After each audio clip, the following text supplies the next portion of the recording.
Welcome, Husker fans. This is Ethan Vice. This is the madness. This is the beauty, the pageantry, Husker athletics. This is 4 hours to Lincoln, giving you everything there is to know about Husker athletics.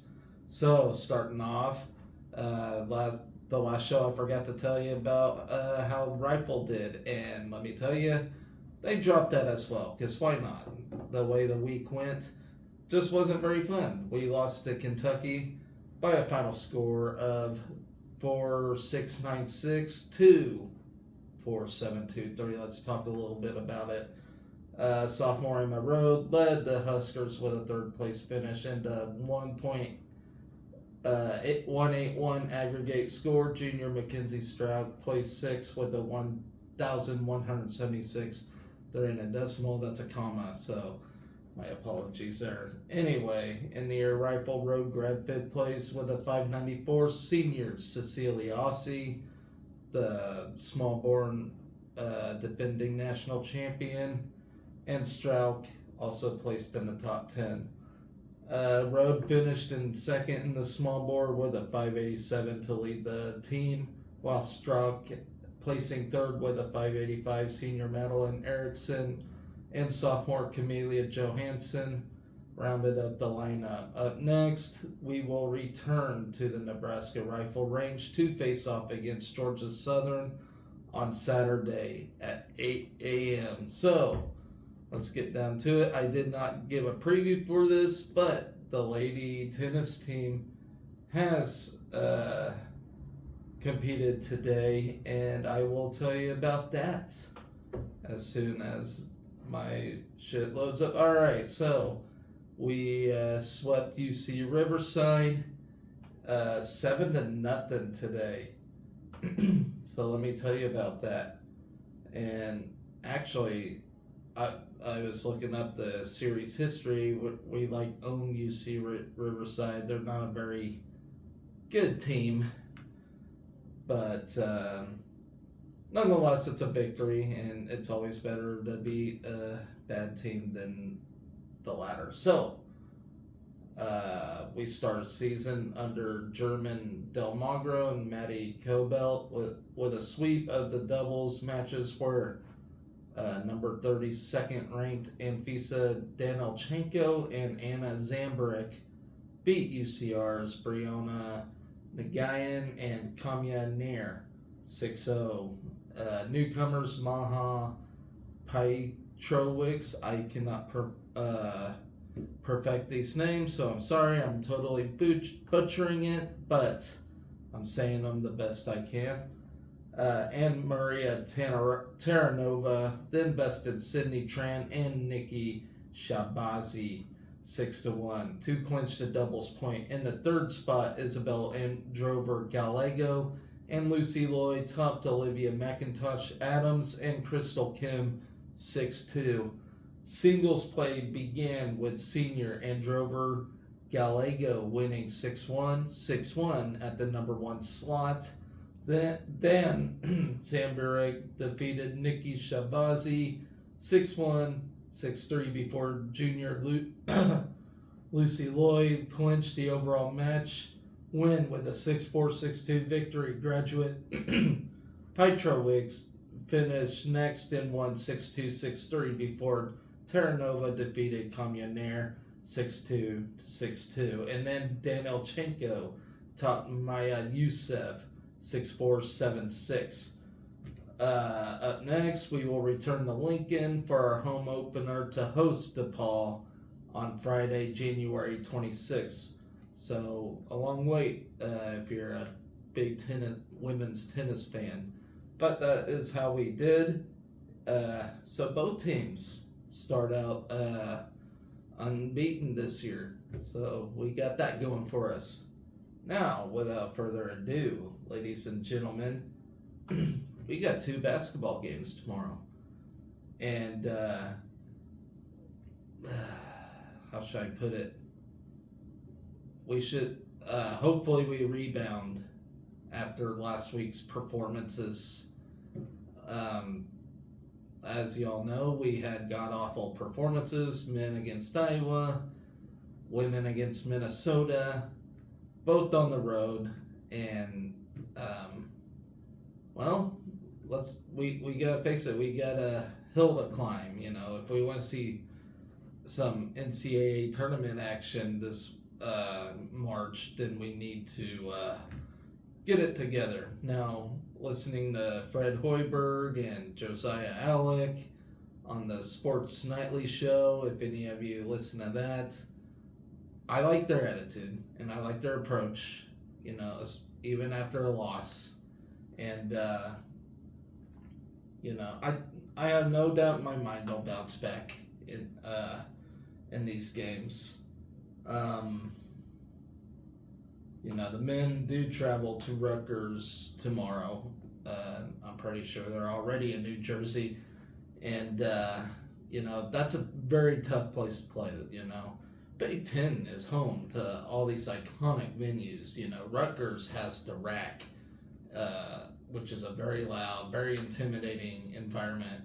Rutgers may not be the best team around, but, they got excellent home court advantage. So, let's look into this game real quick.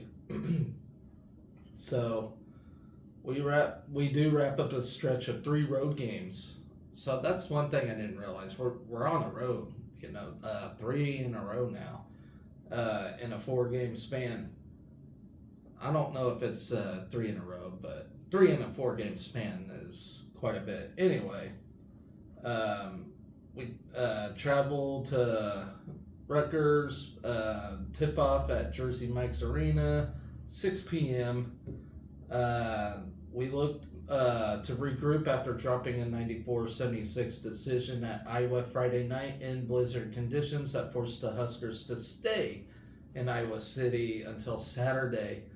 After falling behind 17-2 in the first 7 minutes, Nebraska fought all the way back and led 50-49 with 16:50 left in the second half before the Hawkeyes took control with an 18-4 run. As you all know and saw, it was a very disappointing night indeed. Rutgers comes off a 73-55 loss at Michigan State on Sunday in East Lansing. All right, guys. So that's one thing. We beat Michigan State. All right. And Michigan State throttled Rutgers. So what more can I say? They are 9-7 and 1-4 in the Big Ten. So on paper, it looks easy, but that's kind of what we all thought against Iowa too. So we need this game. We need to win it. And I would say we have to win by a good margin. I don't know. Just come out with a win. All right. On the road. Big Ten play. Get above 500. So here's a little worth noting. When Lincoln is nearly 1,300 miles from Piscataway, Wednesday's game at Rutgers will be a homecoming for a pair of Huskers from the tri-state area. You got Jamarcus Lawrence and C.J. Wilcher are from Plainfield, New Jersey. So hopefully he has family there to support him and whatnot, which is less than 10 miles away from Jersey Mike's Arena. In addition, Nebraska strength coach Kurt Joseph also has ties to the area as he's from Morganville, less than 20 miles from the Rutgers campus. So that's a pretty neat note there. We enter Wednesday's game with a 13-4 mark, which matches Nebraska's best 17-game record since joining the Big Ten, also in 2018-2019. Win on Wednesday would match Nebraska's best 18-game start since the 91-92 team opened the year with a 15-2 mark. The Huskers have snapped several streaks in 2023-2024. The December 10 win over Michigan State snapped an 11-game losing streak to the Spartans dating back 2016. The December 17th win over K-State broke a 7-game losing streak to the Wildcats dating back to 2009, while the win over Indiana on January 3rd was Nebraska's first since 2009, breaking another 7-game losing streak to an opponent. The Huskers are 19-7 over the last 26 games dating back from February 1st, 2023, which ranks second in winning percentages as of January 16th. A big reason for that is our offense, and we have averaged 77 points per game on 47% shooting in that stretch, and I mentioned that before. So moving on. Here's about Rutgers. A little note on them. Rutgers come into Wednesday's game with a 9-7 mark following Sunday's loss to Michigan State. Rutgers just finished a stretch of playing 3 of 4 on the road to resume Big Ten action. Wednesday's game begins a stretch where they have 3 home games over the next 4 contests to close the month. So you can see people are anticipating and waiting for them to come home. Expect a nice big crowd. Scarlet Knights are coached by Steve Pikiel, who is in his 8th season at the school. He guided Rutgers to postseason appearances in each of the past 3 seasons, including NCAA tournament berths in 2021 and 2022. Prior to 2021, Rutgers has not been to the NCAA tournament since 1991. The Scarlet Knights returned a pair of starters and 9 letter winners from a team that won 19 games last season. Andra Hyatt leads Rutgers with 12 points and 5.5 rebounds per game, while Mawat Mag at 10, basically 11 points per game and 5 RPGs. All Big Ten performer Clifford Omoruyi, they got a lot of weird names, is one of the conference's top big men as he averages 10 points per game and is among the Big Ten leaders in rebounding and blocked shots, which is where we have been had concerns here lately, getting rebounded, getting out rebounded, getting our shots blocked. You have Casey Tominaga out there, they're going to be all over them. I guarantee it. So we have to figure out a way to stay open and make some good shots and not make stupid threes. Anyway, I'm getting sidetracked. As a team, Rutgers averages 6 blocks per game and holds teams to under 40% shooting. So, like I said, we gotta figure out a way to make buckets and not, march down, only take 2 seconds off the clock and shoot a pointless 3 like we have against Iowa. And can't let Rutgers get an early lead on us. Like Iowa did, A lot of these teams that beat us, that's how they beat us. Getting early leads, out-rebounding us, holding us to a low percentage. We got to figure out a way. I mean, that's some of Rutgers' strength right here. So we got to figure things out. But yeah, game tomorrow. Let's hope for a win. We can sleep better. Now for the women, they play tomorrow, and I believe that's at home. Give me a second here. Wow. Okay. So, by the way, we are calling for a red out against Michigan. That is who we are playing against. A very talented Michigan team. Led by Coach Karen. I say Karen because she looks like a Karen. So tip-off is at 7 tomorrow. We hope to bounce back from our second Big Ten loss after we suffered a tight game against Minnesota, lost 62-58. So the Huskers and Wolverines sit in a pack of 5 Big Ten teams ranked between number 25 and 45 in the NCAA net and fighting for position in the conference standings.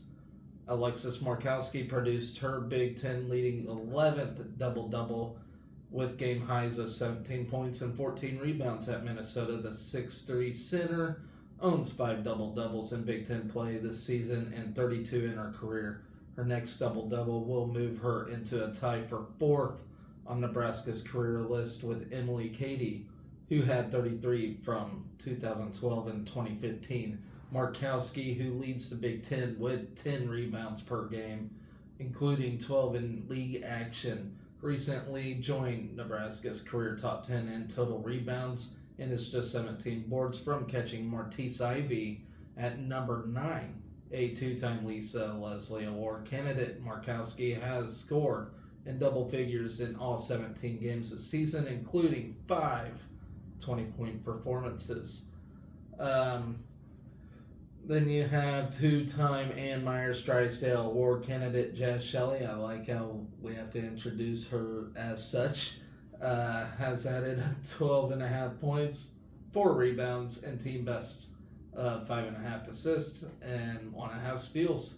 She owns 2 double-doubles this season, including 13 points and 11 assists, and a win over Maryland. The 5'9" guard from Mo, Australia, is the first Husker in history to record multiple career triple-doubles after getting 19 points, 10 rebounds, and 11 assists, and a win over UNCW. She is coming off a 12-point, 8-assist effort at Minnesota. She is just three three-pointers away from becoming the 4th Husker in history with 200 triples. 5-time Big Ten Freshman of the Week. I have to say that because she's terrific. Natalie Ponce is leading all league freshmen in scoring and rebounding, including 17 points and a career high, 13 rebounds and a win over Maryland. She also had 16 second-half points and a win over Wisconsin. She's coming off 10 points and 6 rebounds at Minnesota, setting up her most recent conference freshman honor. The two-time Missouri Max Preps High School Player of the Year out of Incarnate Word Academy has scored in double figures 11 times this season. She also leads Nebraska with 13 blocks on the year, while leading the Huskers in conference play with 10 steals. So, a little about Michigan Wolverines.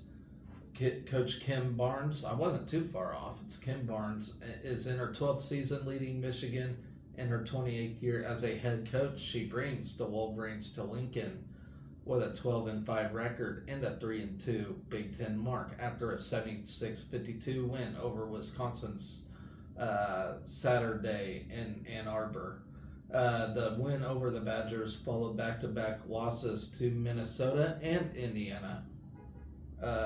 Michigan produced its best season in school history with a trip to the 2022 NCAA Elite Eight after advancing to the first ever NCAA Sweet 16 in 2021.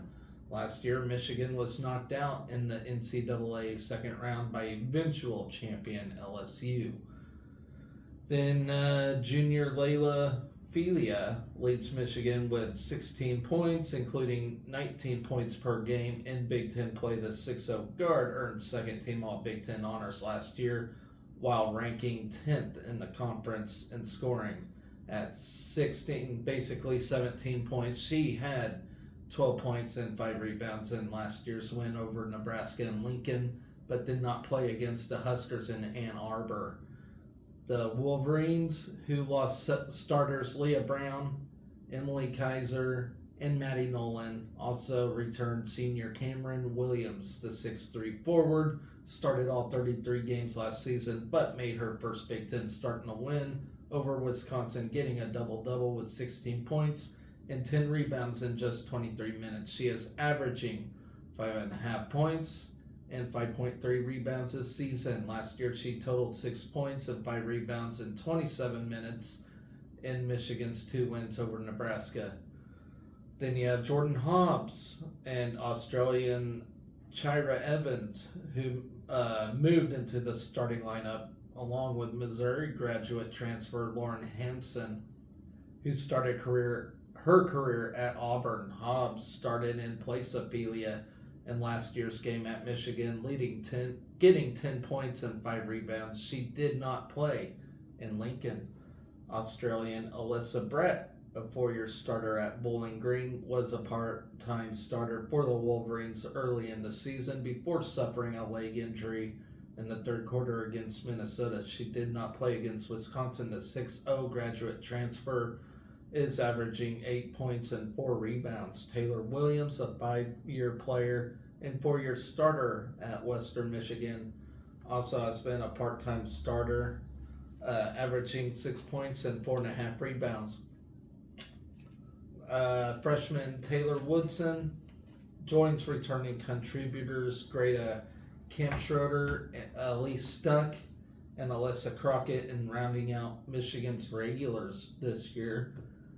Michigan is averaging 72 points and hitting 43% of its field goal attempts, including 36% of its threes, while making 7.5 threes per game in Big Ten action. The Wolverines on a plus 8.7 team rebounding margin and a plus 4.1 turnover margin. Michigan is surrendering just 58 points per game while holding opponents to 40% shooting. So, with that all said and done, expect 2 competitive basketball games tomorrow. And as always, guys, it ain't going to be easy.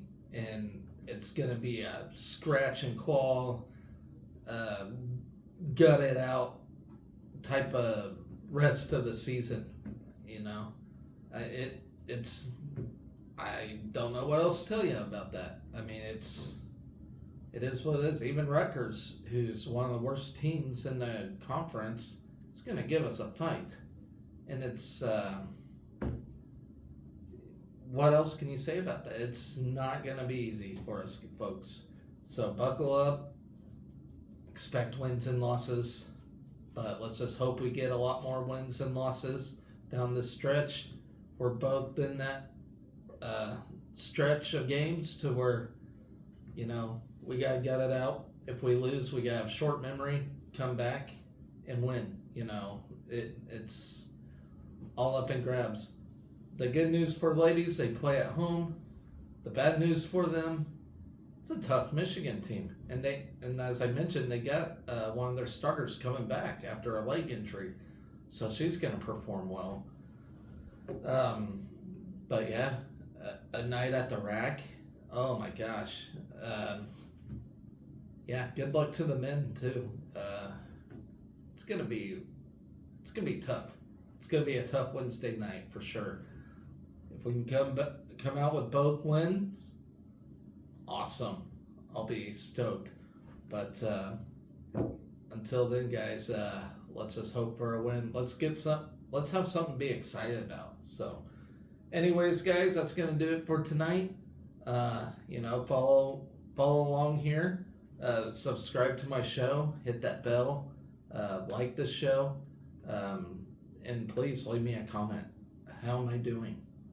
That sort of thing. Until next time, guys. Go Big Red. Be excellent to each other.